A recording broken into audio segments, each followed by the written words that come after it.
Saya mengundang saudara-saudara sekalian untuk turut bersama saya masuk dalam perjalanan keseharian untuk pembentukan kerohanian kita, di mana kita akan praktek solitude, silence, stillness, and scripture reading.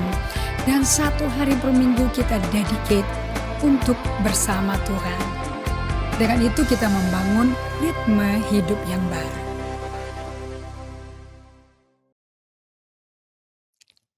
Shalom semua teman-teman Bible Study kita yang luar biasa. Wow, thank you so much. Pak Cliff sudah standby.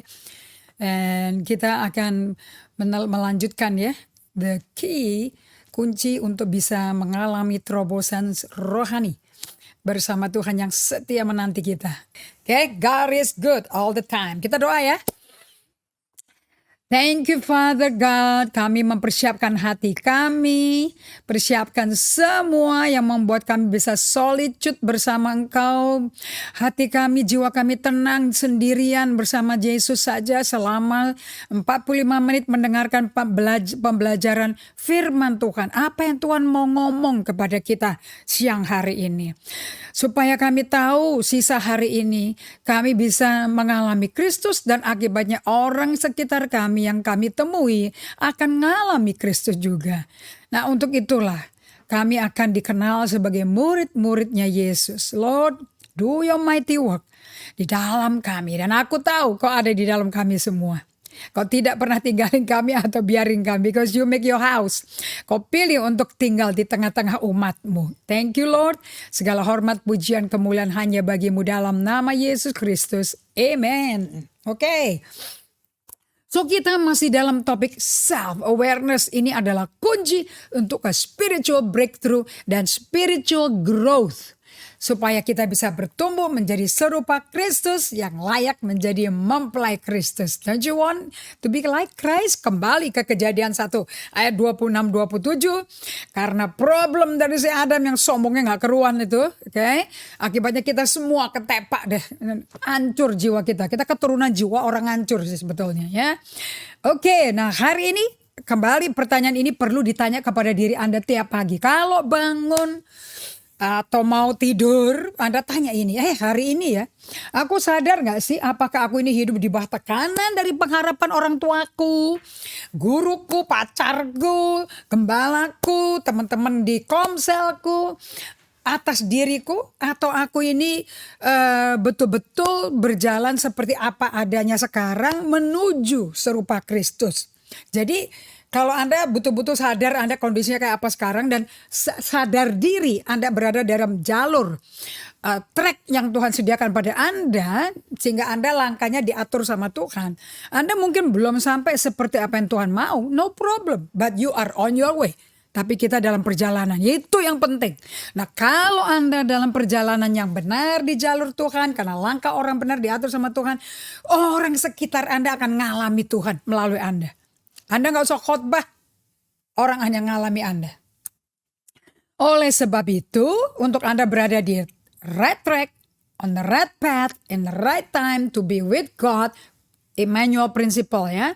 Kita tuh perlu pertolongan Tuhan untuk dapat kita berkata tidak kalau ada tawaran-tawaran yang sifatnya kita tuh otaknya bisa berkata, aduh aku bisa aku enak gak ya begini ya. Tapi Anda mau ikuti suara Tuhan di dalam batin Anda tanpa rasa tertekan. Oke, sebetulnya kalau Anda mengerti kebenaran yang Anda ngerti akan memerdekakan Anda, gak akan bikin Anda depresi.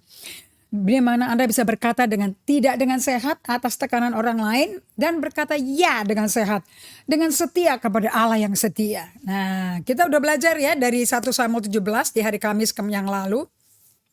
Di mana Daud itu bisa berkata tidak kepada Saul waktu dia pinjemin jubah peperangan dia untuk menghadapi musuh bubuyutan yang sudah 14 hari itu atau 40 hari ya teriak-teriak kepada bangsa Israel terhadap Saul. Saul tuh hadir di medan peperangan loh. Itu kalau ibu-ibu rumah tangga di rumah pikirnya wah kita mesti doakan Saul karena dia di medan peperangan. Taunya di medan peperangan dia ngumpet. Dia ngumpet di gua, dia gak berani muncul. Dia nggak bisa tahu mesti ngapain menghadapi tantangan menghadapi ejekan pelecehan nama barisan tentara Israel. Dia nggak tahu. Dia juga panglimanya kan bagi bangsa Israel. Dia ketakutan, dia ngumpet. Tapi pakai baju perang. Semua perlengkapan bahan perang ada. Tapi dianya takut. Jadi sama aja kayak kita kan. Bisa kutip ayat, bisa bahasa roh. Sudah pakai sertifikat baptisan selam. Udah komplit semuanya. Ada support team. Ada truth teller semuanya. Tapi Anda saking ketakutan Anda gak bisa maju. Kenapa? Karena siapa Anda itu bukan seperti apa kata Tuhan seharusnya. Siapa kata Anda itu apa kata orang. Ingat loh ya, Saul itu jadi raja karena apa kata orang loh. Bukan apa kata Tuhan. Tuhan gak mau. Tuhan maunya jadi raja bangsa Israel. Tapi ditolak mentah-mentah oleh bangsa Israel yang berkata kita mau seperti negara lain yang punya presiden. Yang punya raja. Mana raja manusia kita?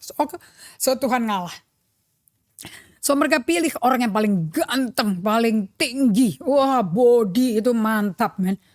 Oke, tingginya sampai mau ngumpet di antara tumpukan berkas gandum, batangnya gandum itu. Ya, muncul saking gedenya. And good looking, so good looking, you know.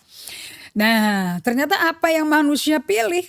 Manusia tuh lihat luarnya. Keren gak? Tapi Allah melihat hati manusia. So kalau Anda pengikut Yesus yang benar, yang dilihat tuh hati. Nah hati gak bisa lihat. Kecuali Anda ajak ngomong orangnya. Jadi pas Anda ngobrol sama seseorang, Anda bisa dengar hati orang itu. Apakah dia pakai topeng atau tidak. Oke. So di 1 Samuel 17, si Daud kecil, 14-15 tahun.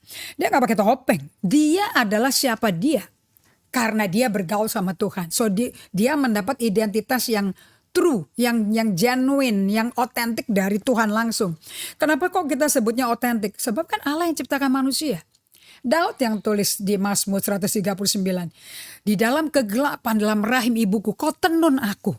So siapa yang tahu rancangan aslinya Daud kayak apa?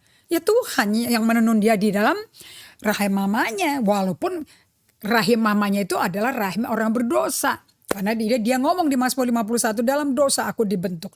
Ya memang aku keluarnya pada ada dosa. Nah kan pertobatannya Daud itu luar biasa. Sampai dia bilang, kalau engkau mau ambil tahtaku di kerajaan Israel, ambil gak apa-apa. Tapi jangan ambil Roh Kudusmu dari aku. Aku bisa hancur. Jadi orang hidup tanpa persekutuan, keakraban dengan Roh Kudus, mati total. Hati-hati loh sama Kristen Perjanjian Baru. Bisa berbahasa roh dan semua karunia. Kitab Roma katakan ya. Pasal 11 ayat 9. Tuhan gak pernah nyesel. Sekali dia beri karunia. Dia gak bertarik balik. Tapi problemnya. Anda bisa kayak Simpson. Dia tidak tahu Roh Kudus ninggalin dia. You don't know. He wished not that the Holy Spirit departed from him. Tapi karunia-karunia punya. Bodinya, gayanya, seperti yang sudah-sudah dia punya semua. Tapi no power sekarang. Hati-hati, berbahasa roh, bernubuat, tapi tidak ada kuasanya. Be careful. Karena Roh Kudus mudah berduka. Roh Kudus mudah. Kalau kita menipu diri kita menipu pencipta kita. Nah, dia tuh berduka. Oke.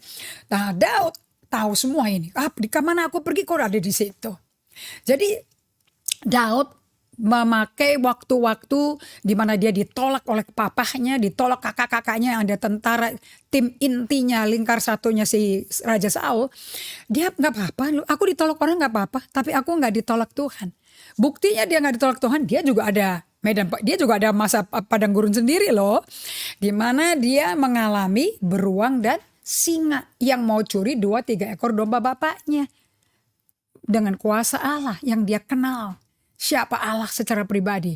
Dengan tahu jati dirinya siapa dia. Oh, gak ada satu beruang, gak ada satu singa berani bisa berhasil makan enak, makan siang enak dengan domba kambing bapaknya dia.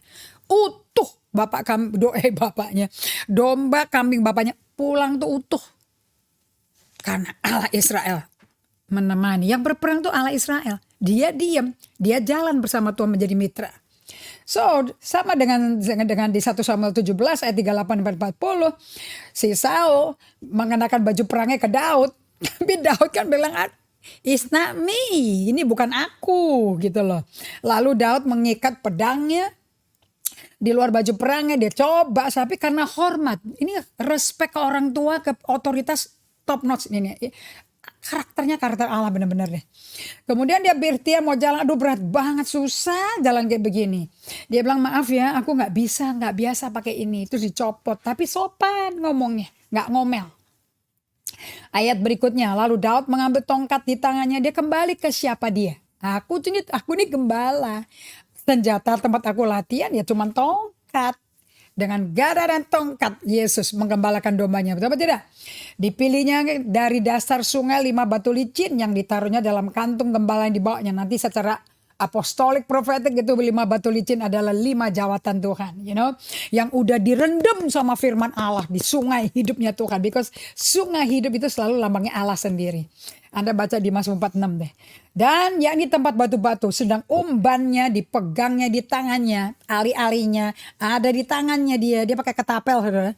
Demikianlah ia mendekati orang Filistin. Ketapel bukan mainan anak milenial ya. Tetapi Daud berkata kepada orang Filistin itu, sesederhana kampungan, ada kayak orang kampung pakai ali-ali, nggak apa-apa kok tuh, asal engkau tahu siapa Anda, no problem. Langsung dia datengin si Goliat loh. Kalau si Saul kan ngumpet, ngomongnya bisik-bisik dari belakang gua. Engkau datangi aku dengan pedang, tombak, lembing. Ingat ya, saya katakan ya, semua materi yang kelihatan eksternalnya Goliat itu gagah eksternal, barang. Identitasnya itu disamakan dengan barang, materi. Tapi aku, kata Daud, mendatangi engkau dengan nama Tuhan semesta alam. Jadi identitasnya Daud siapa? One with God. Persis doanya Yesus di Yohanes 17. That they whom you gave me, and I gave my name to them. They can be one as we are one. Jadi dia ngomong, aku datang dalam nama Tuhan. Karena nama itu sama dengan identitas. Allah segala barisan Israel yang kau tantang hari ini, Goliat. Nah, Anda lihat di sini dari usia dininya Daud ya. Daud tuh pakai kesadaran diri. Who am I sih sebetulnya? Itu sadar diri. Dia tahu sadar dirinya itu dari bagaimana perasaan dia, bayangan dia, pikiran dia, emosi dia. Itu dia kenali, dia selidiki. Kalau Anda mau tahu Daud tuh orang yang paling sensitif sama emosinya dia, Anda pasti orang yang suka bergaul dengan kitab Mazmur. Karena isinya emosi semua di situ. Nggak ada emosi sombong, emosi rendah hati, emosi hancur, emosi benci, marah, komplit di situ. Jadi Daud itu bukan manusia extinct, super dewa, enggak. Kadang-kadang saya suka lihat ya perkasa-perkasa raja paling top, tapi ya lembek juga ya. Namun dia nggak malu lembek di hadapan Tuhan, dan Tuhan tidak kewalahan, tidak stres karena ciptaan dan pilihan dia yang menjadi raja Israel yang memiliki hati yang berkenan pada Allah. Ternyata emosinya lembek, letoy. Tapi keletoyannya dikasih ke Tuhan dan Tuhan ganti dengan hadiratnya. Makanya dia berkata apa? You are my portion, oh Lord. Mazmur 119 ayat 57. Engkau bagian jiwaku. Is one, dia punya identitas. So Daud itu teguh, yakin teguh. Siapa dia? Dalam hadirat Allah, asal dalam hadirat Allah ya. And siapa Allahnya? Dia tahu. I know who I am and I know who God is. So hari ini juga Tuhan akan menyerahkan kau Goliat ke dalam tanganku. Dan aku akan mengalahkan kau dan memenggal kepalamu dari tubuhmu. By the way dia gak akan bisa ngomong. Analisa apa yang dia akan lakukan ke si Goliat. Kalau dia gak lihat Tuhan lakukan loh. Hari ini juga dia tahu waktunya lagi. Aku akan memberikan mayatmu dan mayat tentara orang Filistin kepada burung-burung udara. Akan ada meja prasmanan bagi burung-burung elang, the vultures, Dan kepada binatang-binatang liar, they will have party with your flesh, dengan semua tentara Filistin, supaya seluruh bumi tahu bahwa Israel punya Allah. So identitasnya Daud nggak pernah lepas dari Allah. Dia nggak peduli keluarganya dia kayak apa. Anda tahu kan Mazmur 27 ayat 10 berkatakan, walaupun orang tuaku, ayah ibuku meninggalkan aku, tapi Allah menyambut aku. So dia punya identitas walaupun genogramnya sehebat apa. Ya kan keturunan Abraham semuanya. Betul kan? Nah dia gak pusing. I'm fine. I'm just belong to God. I'm more than fine. Gitu loh. Ketika orang Filistin itu bergerak maju untuk menemui Daud, maka segeralah Daud bergerak maju. Oh enggak saudara, lari ke barisan musuh untuk menemui orang Filistin. Dia lari. Tahu enggak kenapa dia berani lari, anak kecil ini? Si Goliat kan umur berapa loh? Ini kan anak kecil pipinya kemerah-merah, rambutnya krul. Tapi nggak pakai permanen, dia nggak pakai apa-apa amonia, krulnya alamiah. Oke, dia lari. Karena apa? Dia kan cuman alat saluran bejana buat hadirat Allah. Jadi yang maju tuh Allah sebetulnya. Makanya pakai lemparan satu batu masuk ke pelipis daripada helm tembaganya, knock out. Ada apa di batu itu? Kuasa Allah. Makanya Allah di pihakku, siapa yang bisa melawan aku? Itu udah temanya si Daud. So, saya mau Anda bisa menjadi satu seperti Daud jadi satu dengan Allah. Identitasnya itu satu sama Allah. One with God, in loving union with God, in communion with God. Nah, untuk Anda bisa menjadi seperti itu, Anda itu mesti bisa mengerti, mengenali. You know what? Untuk Anda bisa tahu apakah semua program gereja yang Anda sudah alami, yang sudah lakukan, itu betul-betul menyentuh manusia batin Anda apa enggak, dan mengizinkan Allah memuridkan, menggembalakan jiwa Anda apa enggak. Itu Anda baru tahu kalau di tengah-tengah masa kesulitan kayak sekarang, masa COVID ini dengan adanya varian Delta COVID ini, kayak yang lebih mengerikan sampai swab nanti nggak mempan lagi. Nah, apakah di tengah-tengah berita yang mengancam lagi, berita lebih parah lagi, adanya peningkatan orang terpapar, peningkatan penguburan jenazah-jenazah, banyak kehilangan keluarga yang belum sempat say goodbye, belum sempat proses kedukaannya, sudah nggak bisa lihat langsung dikubur. Ini berat sekali, berat sekali. Aduh, berat sekali. Saya juga turut merasakan kok ya. Nah, apakah di tengah-tengah krisis musim paling berat ini memang menyadari kita ini pakai topeng apa enggak? Pakai gambaran perilaku apa yang orang kepingin kita mesti berperilaku kayak gitu. Itu apakah kita tuh, itu orang kayak begitu tuh depres loh sebenarnya, dia nggak happy loh dalamnya. Karena nggak bisa jadi dirinya. Itu apakah Anda sadar di tempat krisis Anda akan lihat yang palsunya kamu. Dan Anda akan lihat yang sesungguhnya kamu. Nah, biasanya kalau kita di bawah tekanan, sesungguhnya kita tuh nangis sebetulnya. Nah, waktu Anda nangis, Anda dengar nggak? Nah, kalau nangisnya itu dibiarin bertumpuk-tumpuk, bertahun-tahun, berbulan-bulan, bergenerasi-generasi. Waduh, saudara. Suatu hari di bawah tekanan begitu rupa, akan ada kok tekanan di mana Anda udah gak tahan total. Itu akan meledak kayak gunung Merapi. Blas gitu, sampai orang berkata, aduh aku gak pernah lihat loh kamu marah seperti itu loh. Nah, sebetulnya itu kesedihan yang dia kubur karena satu, gak mau kelihatan lemah, dua, gak mau menyakiti orang lain, mau nyenengin apa pengharapan orang lain, tiga, selalu ditekan dan dengan ancaman sehingga mau gak mau mengikuti apa yang orang lain mau, padahal kita gak ada passion di situ. Nah, suatu hari akan meledak, dan selalu Tuhan mengizinkan ini meledak melalui situasi gak enak. Memang gak gampang. Nah, nanti baru tahu, oh ternyata semua program-program aktivitas yang kita lakukan di gereja belum menyentuh ya kedalaman. Sehingga pemuritannya cuma sampai di pengertian, belum sampai sampai batinnya kita. Tadi sambil saya berdoa, Tuhan kasih penglihatan. Aku akan menjelaskan lagi ini ya. Kenapa kok aku tuh namanya Immanuel, God with us. Allah menyertai kita itu Matius 1:23 menggenapi Yesaya. Pasal 7 ya, seorang darah akan melahirkan anak namanya Immanuel. Kenapa kok namanya Immanuel? Ya tentu dong. Kenapa aku gak pernah ninggalin kamu dan membiarkan kamu, leave you nor forsake you. Ya terang dong. Manusia itu gak bisa jadi makhluk hidup tanpa napasku kok. Ya pasti aku ada di dalamnya Adam pertama kali. Cuman dia usir aku karena dia pilih setan. Sekarang setelah kamu lahir baru, bukankah aku juga menghembuskan napasku kepadamu? Yohanes 20:21. Semua muridku ada Roh Kudus, ada rohku kok di dalamnya. Walaupun aku tinggalkan mereka di bumi secara fisik dan aku kembali ke Bapakku, namun mereka gak pernah jadi yatim piatu. Aku gak pernah ninggalin anak-anak yang Tuhan berikan sebagai yatim piatu. Never, never, never. Aku tempat tinggalku cuma satu. Coba ya, Anda buka ke Wahyu 21 ayat 3. Ini bagus banget deh. Wahyu 21 ayat 3.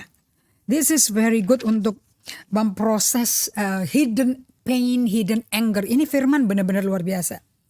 Ini saya punya sabbatical God Encounter Devotion kemarin. Oke, lihat nih. Lalu aku mendengar suara yang nyaring dari tahta itu berkata, lihatlah, kemah Allah ada di tengah-tengah manusia. Allah tuh nggak suka tinggalin bumi. Dan di bumi dia sukanya di antara manusia. Oke. Dan ia akan diam bersama-sama dengan mereka. He want to dwell, bukan to visit. Jadi manusia itu inkarnasinya Allah di bumi loh. Karena dia pilih berdiam di bumi. You know dwelling, to dwell is to diam. Bukan diam tutup mulut ini. Berdiam artinya berumah di situ. Bersama-sama dengan mereka. Mereka akan jadi umatnya dan ia akan jadi Allah mereka. God is a God who incarnate himself in mankind by making man to be the dwelling place of his house. Tuh. Itu Wahyu 21 ayat 3 tuh. Wah, luar biasa ayatnya keluar. Perayakan, tepuk tangan semuanya. Oke. Dan ayat 4 dikatakan, Wahyu 21 ayat 4. Ini bagus sekali. You know, you can change. Kita semua bisa berubah kok. Ya, dari topeng-topengan, lu drop petrol semar mendem kayak apa kayak, atau singa betina menjadi seperti Yesus. Bisa. Oke. Jadi domba dulu. Dari domba baru bisa serupa Kristus. Ayat 4 Wahyu 21. Dengan Allah tinggal diam bersama kalian. Dia akan menghapus segala air mata loh. Dari mata mereka. Dan maut tidak akan ada lagi. Ini kalau bahasa Inggrisnya no more death. Your attitude, your spiritual life will not be dead. Gitu loh. Ya. Jangan langsung mikirnya kalau bahasa Indonesia pakai kata maut. Tapi bahasa Inggrisnya death. You spiritually will not be dead gitu loh. Nggak selalu ke neraka fokusnya. Itu juga udah pasti. Kalau Anda ada Kristus ngapain mikirin neraka kan gitu kan. Tidak akan ada lagi perkabungan. No more grieving. No more ratap tangis, wailing. Atau duka cita. Nah ini kalau bahasa Inggrisnya no more grieving. No more sorrow. No more pain. Ini kalau sampai ada pain yang Tuhan tahu ada di dalam kamu. Karena kan dia mau diam di dalam kamu tuh. Sebab segala sesuatu yang lama telah berlalu. Berarti semua all your pain, hidden anger yang diwariskan dari nenek moyangmu of the past itu mau ditiadakan loh. So God is a God who heals, restore your being, your soul. Kalau jiwa kita direstorasi, disembuhkan dari rasa sakit, hidden pain. Karena kalau Anda lagi merenungkan gini, Anda diem ya, nanti bisa ada kepikiran timbul gitu ya. Atau Anda lagi baca mengenai ayat apa. Mungkin pernah Anda berzina, pernah Anda bohong, pernah Anda mencuri kayak melakukan khianat, kayak fitnahin teman kamu karena kepepet. And it will come back. Kalau Anda tidak bawa ini ke Tuhan, you know you will live for the rest of your life. Sisa hidup Anda akan bawa shame. Shame itu beda sama guilt loh. Kalau guilt tuh Anda berkata, aku salah loh, sorry aku salah. Itu guilt. Anda akan ngomong kayak gitu. Kalau shame, aku nih orang yang salah. Aku nih orang, I'm a mistake gitu loh. Antara I make mistake, I am sorry, itu guilty. But when you are shameful, you say I'm a mistake. Saya memang barang salah, barang bobrok. Emang aku gak ada harganya. Nah kalau orang bisa condemn kayak gitu, berarti ada hidden pain yang belum pernah dikunjungi Tuhan. So to be able dikunjungi Tuhan, Anda mesti apa rumusannya? Ayo semua 4 mini. Semua ingat, jawab. Slow down. Mengurangi tempo. Berhenti. Diam di hadirat Tuhan. Sampai pikirannya fokus ke Tuhan. And you can only hear God. Nanti Tuhan akan ngomong. Bahkan dia hadir dan masuk kalau diizinkan Anda. Masuk ke kedalaman-kedalamannya Anda sendiri juga gak tahu kok. You don't even know. That's why we need God. Nah, orang yang gak pernah sadar ada hidden pain, hidden anger, hidden hatred, kebencian tersembunyi, kepahitan tersembunyi, sakit yang tersembunyi karena malu ngomong, dan kalau takut ngomong nanti perang di rumah, nanti ribut, nanti ada akan cerai, nanti akan, you know what, sekuat-kuatnya Anda nguburin tuh perasaan-perasaan yang negatif, emosi negatif. Waduh, Anda manusia debu, gak kuat. Makanya Tuhan bilang, datanglah padaku kau letih lesu beban berat. Come to me, come on please. Give me your sorrow. Semua yang bikin kamu letih, lesu. Itu letih lesu buat saya, itu capek emosi loh. Anda kalau bukan jadi diri Anda, terus di depan Anda lagi yang ngamuk nih, tiba-tiba ketemu orang, hai apa kabar, shalom Elohim. Saya mau tanya, lama-lama kalau Anda bisa begitu terus capek gak ada? Bisa gila loh. Kalau orang kolerik itu bisa gila langsung. Karena suruh pura-pura gitu gak kuat. Sorry ya, gue lagi marah. Ntar aja deh lo ngomongnya, bisa ngomong gitu kalau kolerik. Tapi banyak orang gak bisa ngomong gitu langsung. Iya, haleluya. Puji Tuhan. Makanya banyak orang mati, saudara-saudara. Masuk ke kuburan tidak pernah tahu siapa dirinya. Karena tertekan, karena depresi. Itu kan mental illness kayak begitu. Nah, mereka nggak sadar menghidupi kehidupan orang lain, tanpa sadar hidupi pengharapan orang lain. Kita udah bahas ya. Udah nggak biasa lagi jadi dirinya lagi, sampai mau cari-cari jadi dirinya, udah kerendam ke kubur berlapis-lapis dari abad ke abad kali, dari masa ke masa, sampai mau mulai dari mana ya? Nggak ada masalah. Tuhan kan nggak pernah ninggalin kita atau biarin kita. Oke, Anda ingat Anda ada, saya kasih istilah 3TA, ada harta, takhta, dan cinta. Cinta pada orang yang salah ya, cinta pada hal yang salah. Anda gila hormat, Anda gila pengetahuan, karena Anda mau be in control, mau jadi orang yang mengendalikan diri. Sadar apa enggak? Anda habisin waktu Anda ngurusin luarnya Anda, kayak si Saul, kayak si Goliat itu. Kelihatan punya powernya. Lihat dong senjatanya. Itu menunjukkan dia punya power itu. Okay? Dia punya tahta sebagai pemimpin Filistin. Lihat dong barang-barang gua keren. Hartanya lihat dong. Okay? Aku dihormati seluruh rakyat Filistin. Seluruh Israel juga takut kok. Aku tahu kelemahannya Israel kayak apa. Dan aku cinta bangsa Filistin dan cinta diriku sendiri. Cinta kekuatan kita. Nah, orang-orang kayak begini seperti Adam dan istrinya, demi mereka kelihatan perkasa, keren, powerful, mengasihi, bertahta, bisa diterima semua orang. Mereka repot, hidupnya tiap hari itu repot mendandani jati diri palsunya. Pokoknya apa yang mesti didandan-dandani itu palsunya lah ya. Okay? Supaya dipandang dunia dan dipandang sama diri kita sendiri. Bayangin kita mau, gue tampangnya keren gak? Makanya suka bercermin dong ya. Aku keren gak ya? Ada orang yang gak mau pandang dirinya. Udah beradakan aja gitu lah. Saya juga bisa kok beradakan. Ya, tapi aku gak mau. Bukan tuh dipandang Anda. Supaya mata Anda gak sakit juga sih kalau aku beradakan gitu loh. Dan saya gak suka memandang kalau dahi saya itu penuh rambut. Aduh, biar disisir pun kalau rambutnya lagi turun di dahi, saya akan singkirkan gatal gitu loh. Okay. Nah, Anda coba renungin ini. Sepertinya tubuh kita itu nggak kelihatan ya, kecuali didandanin dengan sesuatu yang kelihatannya mentereng untuk nutupi permukaan kita sih. Demi orang lain terima, demi orang lain menghargai kita, demi diri kita terima penghargaan. Nah, ini saya mesti cek and recheck tiap hari. Oke. Sadar nggak Anda itu bahwa di bawah semua hal-hal tersebut yang kita tutupin pakai barang-barang cantik, barang-barang bagus, mahal. Sebetulnya kalau itu copot semua, coba kita duduk. Kita kayak apa?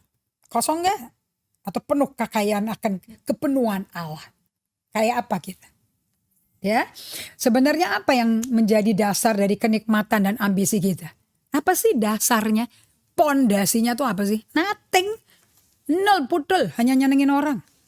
Dan suatu hari orang yang Anda senengin setengah mati, dandan begini, penampilan mesti begini, atas permintaan, orang yang nuntut itu mengkhianati kita, memfitnah kita, ninggalin kita laginya. Rasanya kayak apa? Sakit nggak Anda? Nah, berarti hampa dong. So, kita mesti tahu ya. Ini saya belajar dari Thomas Merton. Jadi kalau suka semuanya tuh, pedangnya, perisainya si Goliat diambilin semua tuh. Perisai, barang alat perangnya si Saul diambil semua dari Saul. Tinggal apa? Saul kan telanjang tuh di gua. Nothing, dia gak punya apa-apa. Tuhan, karena dia gak berjalan. Saul gak pernah 5S sama Tuhan Allah Israel. Saul gak pernah bergaul sama Allah. Saul gak berjalan dengan Allah. Saul gak punya journey sama Tuhan. Nothing. Saul cuma punya badan, kelompong, kosong dan hampa. Seperti, lihat nih ya, waktu Adam pertama kali diciptakan. Adam dan kemudian dikasih istri ya. Di Kejadian 2 ayat 25. Lihat nih perkataan firman Allah. Musa loh yang tulis. Laki-laki dan perempuan itu telanjang secara fisik. Tapi mereka tidak merasa malu. Kenapa? Karena kayak Daud. Daud nggak merasa kecil dan malu melawan musuh 8 kaki itu 2,5 meter. Kenapa? Sebab dalamnya Allah, identitasnya Allah. Bukan barang-barang eksternal. Bukan konsumer. Daud itu tipe orang percaya yang bukan konsumer. Dia adalah orang-orang yang kontributor. Kenapa? Isinya Allah. Dan Allah selalu mau melayani sesama. Selalu mau memberi. Selalu mau mengasihi. That's why kita yang dipenuhi Roh Kudus selalu mau memberi dan melayani. Satu hal Anda sangguin, satu hal ada Allah di situ. So you just need to differentiate. Ini ada kebutuhan untuk dibutuhkan atau ini memang purely God gitu loh. Kalau dari Tuhan ada buahnya. Lihat di Kejadian 3 sekarang ayat 7-10 ya. Ini saya senang banget nih. Kalau mau ngerti false stuff ya ini dari Kejadian 3 ini. Segera setelah si Hawa diperdaya oleh iblis. Kamu tuh tahu nggak kenapa Allah nggak mengizinkan kamu makan buah terlarang? Nanti kamu seperti Allah yang sudah seperti Allah kok aslinya gimana sih? Nggak perlu dibantu dong Tuhan. Jangan jadi Holy Ghost Junior. Itu setan tuh selalu menjadi suara kedua tuh. Okay. Segera sesudah makan buah itu pikiran mereka terbuka dan mereka sadar. Tapi sadarnya sadar salah. Mereka tuh telanjang. Nah maksudnya kalau mereka bersembunyi dalam hadirat Allah di Eden, nggak perlu malu tentang ketelanjangan ini. Sebab itu mereka menutupi tubuh mereka dengan daun ara yang mereka rangkaikan. Saya suka loh pakai kata, ini BIMK ini pakai rangkaikan, kayak desainer aja. Jadi daun juga bisa jadi fashion show loh saudara-saudara. Okay. Dan petang itu mereka mendengar Tuhan Allah berjalan dalam taman. Tapi memori mereka bisa kenal langkah kaki jejak Tuhan, nggak bisa dipungkiri. Mereka punya pengalaman itu. Ya. Lalu mereka berdua sembunyi. Yang ini baru ini. Nggak pernah mereka dulunya sembunyi. Di antara pohon-pohon supaya tidak dilihat oleh Tuhan. Kenapa kok nggak mau ketemu Tuhan? Jadi Anda, apa sih cawat itu? Ini yang saya bagikan kemarin sambil saya renungkan firman selama sahabat saya. Fashion atau upaya menutupi diri dengan segala macam talenta, skill, kecantikan lah, kegantengan, barang mentereng lah segala macam adalah upaya manusia untuk kelihatan sebagus waktu manusia diciptakan Allah, tapi tanpa Allah. Pakai kekuatan sendiri. Ya, dia mau tutupin kan dosanya dia kan, dia mau tutupin kelemahan dia kan, kebolongan dia kan. Nah, kesalahan dia mau tutupi. Tapi dia mau tutupi begitu rapi dengan keagamawiannya. Itu sama kayak orang Farisi itu. Di Matius 23 Yesus berkata, kau mengarungi lautan, menyeberang pulau, hanya membuat satu orang jadi orang bertobat yang lebih jahat daripada neraka. A proselyte. Waduh. Kamu tuh hanya bikin mau orang tuh luarnya kayak kamu. Tapi dalam kamu tuh kayak kuburan. Nah, itu cawat tuh kayak gitu. Jadi, tetapi Tuhan Allah berseru kepada laki-laki itu. Mana engkau? Berseru loh. Ini BMK berkata berseru. Jadi, hey Adam, di mana engkau? Jadi suaranya gak lemah-lemah, sepoi-sepoi bahasa ini teriak ini. Laki-laki itu menjawab, saya mendengar engkau kok di taman. Aku tahu kok di situ. Tapi saya takut. Jadi saya bersembunyi karena telanjang. Ketelanjangan dia yang sudah ditutup cawat. Tetap telanjang di mata Tuhan. Karena perisai kita, penutup kita cuma satu. Hadirat Allah. Bukan daun. So, pada waktu Anda mencoba menutupi segala kesalahan Anda dan tampil bagus. Yes, tanpa iman lagi. Kelihatan loh Anda telanjang bulat loh. So, doing good, trying to be holy, mencoba penampilannya suci, kudus, rohani, pakai bahasa roh dan segala-galanya tanpa Allah. Itu cawat. Itulah orang agamawi, itulah orang Farisi, Saduki, dan ahli Taurat. Pertanyaan saya lagi dari Kemis nih. Sadar gak Anda setelah Adam dan Hawa memilih untuk putus hubungan dengan Allah? Sulit sekali untuk melepaskan lapisan-lapisan manusia palsunya yang dipakai. Sulit. Dan Anda tahu ya, setelah dia kan gak mau bertobat, gak mau balik ke Tuhan. Walaupun Tuhan datang ke dia gak mau berdamai. Oke. Terus dia diusir keluar kan. Tapi kan Tuhan tetap mau ada damai. Makanya dibikin jubah apa? Cawatnya diganti kan? Daun diganti bisa layu soalnya, sobek nanti. Dipakein jubah dari kulit hewan. So kira-kira ada darah gak tuh yang dipakai di badannya Hawa dan Adam? Ada. Only blood can cover your sin. Hanya darah Yesus. Darah domba yang bisa menghapus dosa kita dan buat kita putih seperti salju. Gak ada yang lain. That's the mercy of God loh. Udah kurang ajar ninggalin Tuhan, mutusin hubungan sama Allah. Allah tetap ngejar mereka dan dibikinin jubah baru. What a merciful God. Dia gak mau kehilangan kita. Jadi Immanuel Principle tuh udah prinsip. Enggak, Tuhan Anda gak, seberdosanya Anda gak akan kehilangan Tuhan.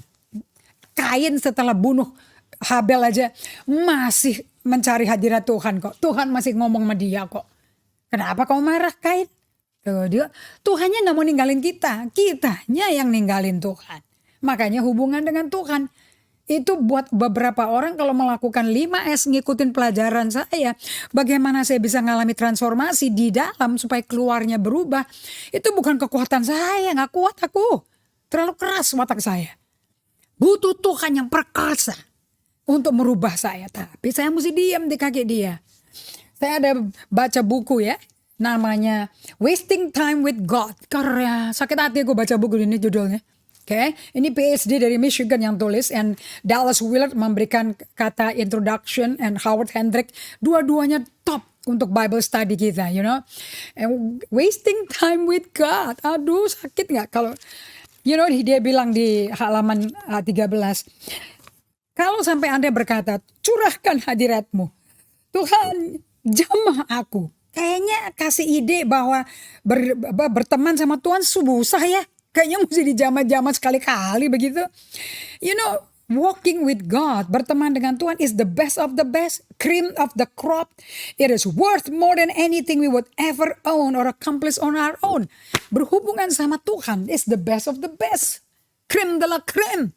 Gak ada hidup yang lebih hebat dari itu kecuali being with God. So, sampai ini profesor bisa menulis wasting time with God. 5S bukan wasting time. Kita wasting the time of devil ngerjain kita. Iya, itu benar sih. Setan kita habisin waktunya ngerjain kita. By sitting at the feet of Jesus seperti Maria. Oke? So, kita mau lihat ya bahwa waktu kita mengenal perasaan kita dan mendengar. Karena Allah juga proses perasaan dia. Allah itu berkali-kali, saya udah ngomong berkali-kali. Dia nyesel bikin Saul Raja Israel. Sampai nyeselnya ditangisi Samuel semalam suntuk loh. Dia nyesel bikin manusia, Kejadian 6. Duh, sampai marah. Bukankah dia marah juga sama orang Israel setelah dia bikin lembu tuangan emas. Dari emas yang dia berikan loh dari Mesir loh. Masa dilempar ke api kata si Harun. Ting dong. Dia berubah sendiri. Sejak kapan logam bisa muncul sendiri jadi sapi. Itu si Harun juga perlu diketok tuh kepalanya tuh. Kata Pastor If mesti diketok kepalanya. Muak. Tuhan jadi muak sama si Harun tuh. Itu keturunannya juga nakal loh. 2 anaknya mati kan si Nadab Abihu di Imamat 10. Karena mempersembahkan api asing. Jadi itu nurun loh. Kalau bapak suka aneh-aneh anaknya nurun. Udah gitu nerusin gitu. Melakukan berulang-ulang gak kapok-kapok loh si Harun tuh. Habis itu Musa sendiri dikatai sama dia. Sama ciciknya tuh si Miriam itu. Namun Musa memproses feelingnya. Nah, cara Anda sadar diri, dengerin suara perasaanmu. Di situ baru Anda tahu kalau masih banyak meledak-meledak, belum tersentuh oleh Yesus langsung. Belum dimuridkan, dijamah oleh Immanuel yang ada di dalam Anda. Ingat Wahyu 21 ayat 3 loh. Kita lihat seorang yang saya senang sekali ya. Mantan pembunuh berseri. Tapi dia sangat rendah hati. Karena sadar diri. Udah kalau ngomong enak sekali. Saya tuh senang banget baca Alkitabnya dia ya. Suratnya dia maksudnya. Oke. Di Roma 7. Oke. I really like. Ini Anda mesti baca Roma 7 ini ayat 18 sampai 26. 27. 26 sorry. Gak ada 27. Saya tuh seneng dia ngomong kayak gini. Kayak ini saya mesti baca dari BIMK ya. Seru juga sih kalau dari BIMK. Roma 7 ayat 18 ya. Rasul Paulus memiliki kesadaran diri. Buktinya orang sadar. Detail ngomong dirinya sendiri. Saya tahu loh bahwa tidak ada sesuatu pun yang baik di dalam diri saya. Ini orang gak pakai tanda ngaling-ngaling. Dia gak pakai kartu nama tuh yang gelarnya 10 tuh. Untuk orang menerima dia dan kasih kursi merah buat dia, you know? Kursi maha tinggi, holy chair. Enggak, dia ngomong kayak gini. Saya tahu loh bahwa tidak ada sesuatu pun yang baik dalam diri saya. Yaitu dalam tabiat saya sebagai manusia. Tabiat. Udah lama ya nggak dengar kata tabiat ya. Sebab ada keinginan pada saya untuk berbuat baik. Aduh bener deh, aku mau berbuat baik bener. Tapi saya nggak sanggup menjalankannya. Nah ini kan orang rendah hati kayak begini. Kalau aku bisa sampai lemah lembut, sabar, ada penguasaan diri, itu hanya Tuhan semata-mata. Aduh kalau bukan anugerahnya nggak mungkin. Aku aslinya nggak kayak gitu. Saya tidak melakukan yang baik yang saya ingin lakukan. Tapi dia nggak laku. Jadi dia ngomong apa saudara? Aku nggak melakukan yang baik demi orang lain loh. Aku sendiri aja mau lakukan gak bisa. Sebaliknya saya melakukan hal-hal yang jahat. Yang saya tidak mau lakukan. Contoh aja nih, contoh. Anda mesti setelah dengar saya 5 tahun, 1,5 tahun.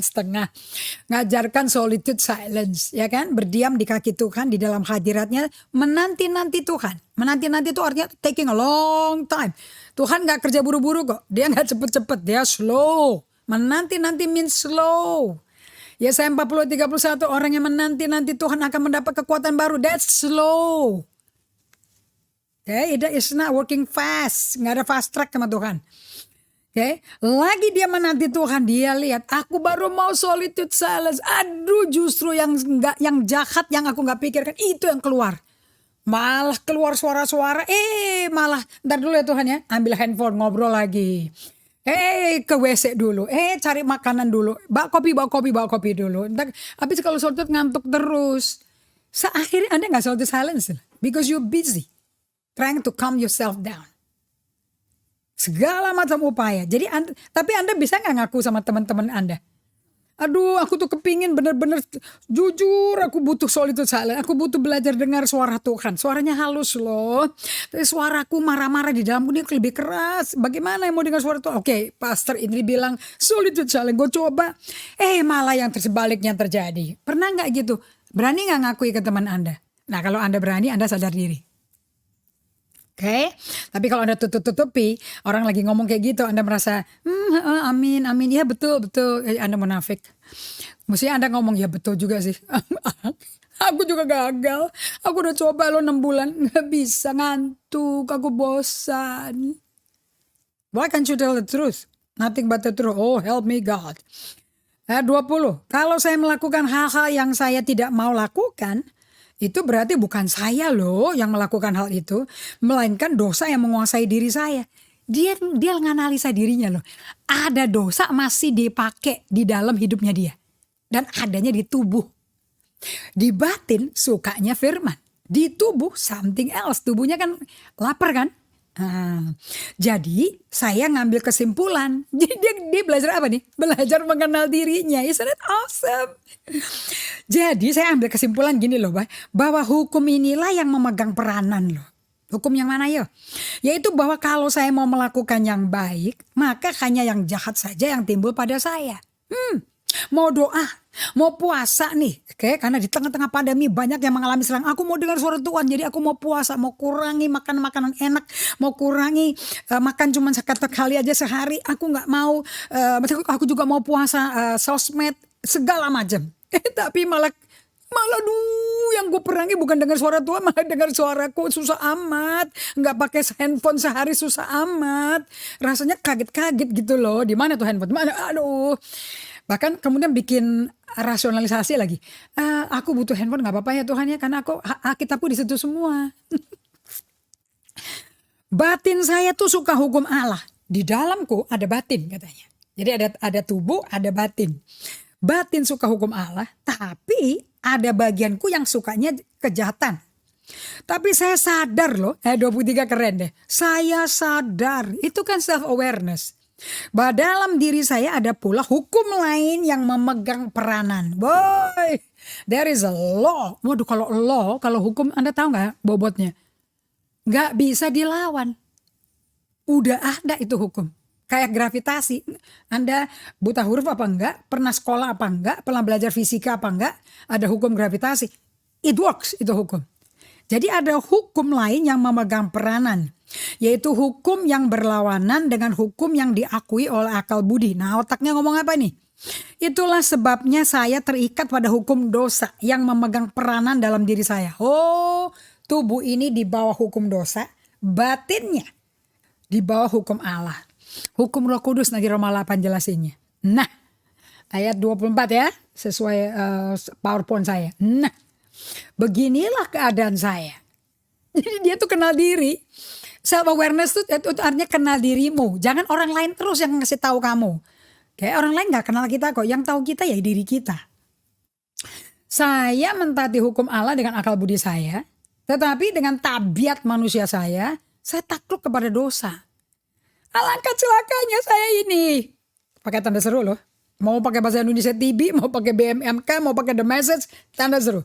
Siapa yang mau nyelamatin saya dari badan ini yang membawa saya kepada kematian? Jadi di mana hukum dosa? Di badan. Di situ banyak hawa nafsu. Itu yang dosanya si Hawa. Itu di Kejadian 3. Itu Kejadian 3 ayat 1 sampai ayat 5 ya. Persis sama dengan 1 Yohanes 2. Ayat 16-17. Hawa nafsu mata, hawa nafsu daging, keangkuhan hidup. That's it. Okay.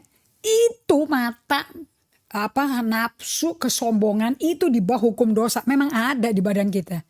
Syukur kepada Allah. Ia mau nyelamatin saya melalui Yesus Kristus. Wow. Nah, saya mau lompat sebentar ya. Ini Anda lihat nih. Kenapa kok si Paulus bisa ngomong syukur kepada Allah? Kenapa? Karena Allah kasih jaminan. Jaminan Allah Tuhan semesta alam adalah dia buat rumahnya dalam manusia percaya. Yohanes 14 ayat 23. Oke, saya udah bikin slide-nya buat Anda tuh. And Yesus menjawab, orang yang mengasihi aku walaupun tubuhnya ada kuasa dosa, hukum tunduk pada kuasa dosa, akan menuruti ajaranku. And Bapakku akan mengasihi dia. Bapak dan aku akan datang kepadanya dan tinggal bersama dia. Yohanes 14 ayat 23. Anda buka Alkitab Anda itu. You know, walaupun kita pakai tabernakel, ini tubuh tanah liat ini penuh dosa. Tuhan bilang gak apa-apa. Lu aku diam di dalam kamu. Kan aku lebih kuat daripada debu itu. Ingat gak di Mazmur 103? Manusia juga tahu, sadarlah manusia kalau kau cuma debu, aku tiup sekali juga hilang kau. Sedebu-debunya kita dan dikuasai dosa, hukum dosa loh. Wow, kalau udah hukum Anda nggak bisa lawan sendiri. Itu mesti kekuatan Roh Kudus, hukum Allah yang mesti ngalahin. Tetapi Allah berkata, I make my dwelling inside of you. If you love me and you could keep my commandment, my Father who love you, me and my Father will come and dwell and make you our dwelling. Tuh, gila gak tuh? Jadi bisa dong kita menang atas dosa. Bisa. Kita memang perlu disadarkan terus nih. Memang kurang kesadaran itu yang problem itu. Nah, Yohanes 17 ayat 21-23 Allah juga ngomong begini. So don't tell me bahwa Anda gak bisa hidup dalam kehidupan baru dan tidak perlu jadi hamba dosa lagi. Bisa, karena Allah bikin kehidupannya di dalam kita. Aku mohon, Yohanes 17 ayat 21-23. Bapa, supaya mereka semua menjadi satu. Seperti Bapa bersatu dengan aku. Dan aku dengan Bapa. Jadi kuncinya apa? Being with God. Akan bikin tubuh dosa kita, tabiatnya gak akan menguasai kita lagi. Semoga mereka menjadi satu dengan kita. Supaya the world, dunia percaya. Bahwa Bapa yang mengutus aku. Dan kemuliaan yang Allah berikan kepada Yesus telah diberikan pada kita yang percaya. Ini ayat lah ini. You know, he gave you. Dia berikan dirinya berdiam dalam kita. Nomor 2, dia kasih kemuliaannya lagi kepada kita. Kemuliaan itu apa sih? Yang bikin Allah itu dikasih ke kita loh.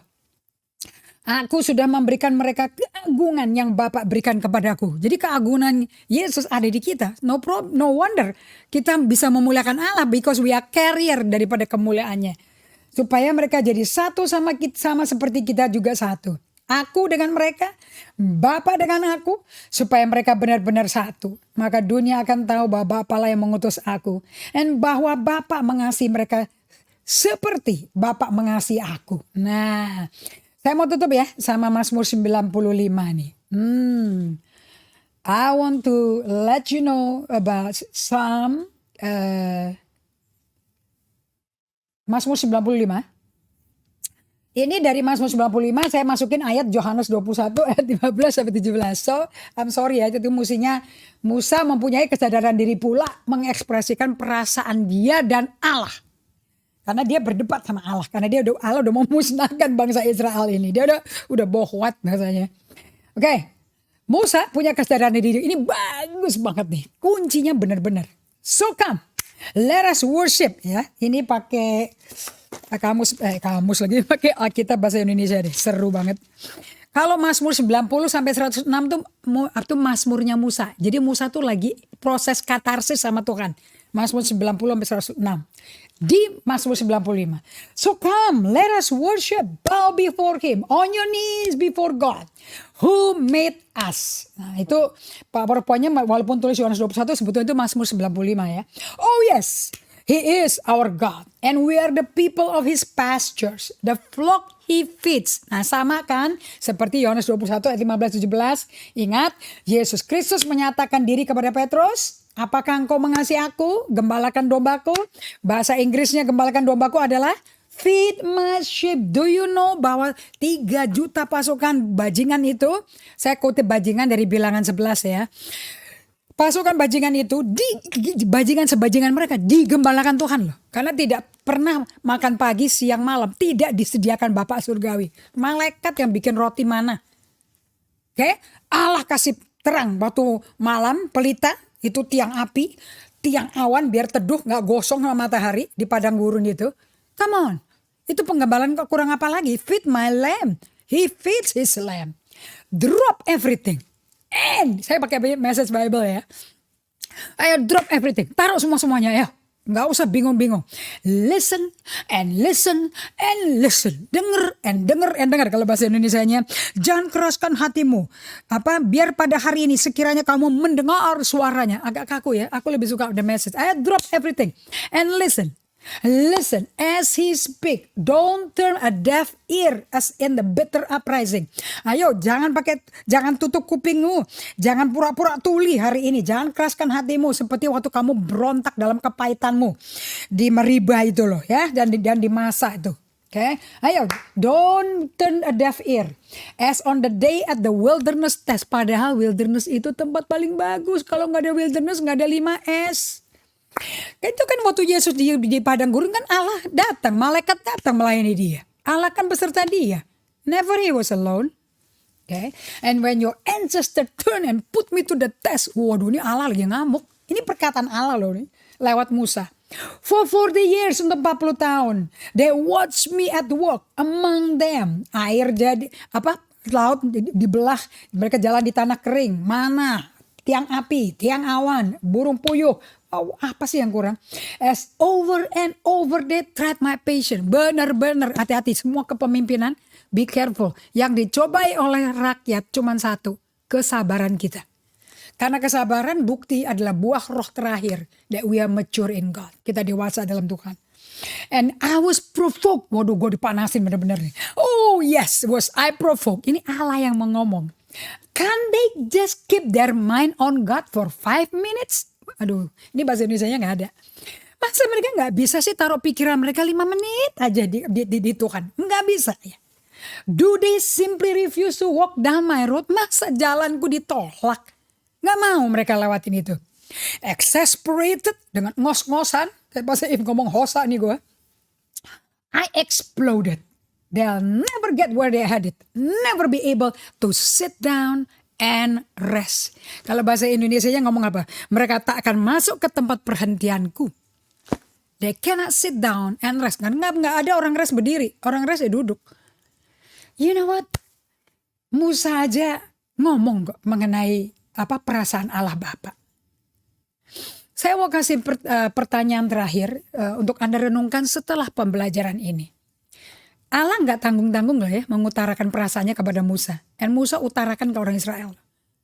Jadi dalam membangun hubungan, proses feeling itu perlu memang. Nah ini pertanyaan bagi Anda semuanya.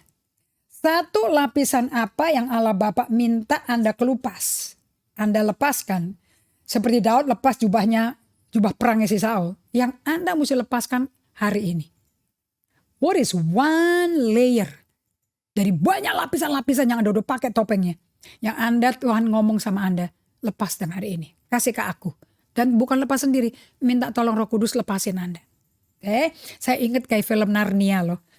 Itu si anak yang jadi naga itu bisa dilepasin sama si singanya itu. Oke? So, kita ketemu lagi hari Kamis jam 5 sore. And I want you to really ponder upon this question. Kita doa ya. Thank you Lord untuk bisa membantu kami sadar ada topeng-topeng, lapisan-lapisan yang kami telah kubur berpuluh-puluh tahun yang perlu disobek, dilepasin. Roh Kudus tolong kami semua supaya kami gak pakai badan yang bertabiat dosa, yang tunduk pada hukum dosa, tapi kami pakai manusia ciptaan baru yang terus diperbarui sesuai gambar kaliknya dari hari ke hari. Please Lord, help us. Aku minta ini di dalam nama Yesus. Amin. So, saya percaya saya ngomong banyak kepada pribadi Anda, diri Anda yang sejati, ke diri saya juga. And kita gak kelar loh ini kupas-kupas diri jati diri yang palsu ini sampai Yesus kembali kedua kali. Dan kita baru kelar. Dan pada waktu itu dalam sekejap mata kita akan diubahkan serupa Kristus. Yang penting Anda lagi di dalam jalur tracknya Tuhan. That's what's most important. Jangan Anda drifting. Nah Anda tuh udah drifting kalau Anda tuh udah keraskan hatimu pakai kuping tuli. Udah pasti melenceng total. Okay? So thank you so much Pak Uyung dari Cirebon, Ibu Jane, Carol. Bisa mendengar ya melalui YouTube lagi nanti jam 5. So you can repeat again apa yang dibagikan. Thank you Berliana and Ibu Ratna. Sampai jumpa di hari Kamis jam 5 sore. Tuhan berkati and Tuhan mengasihi.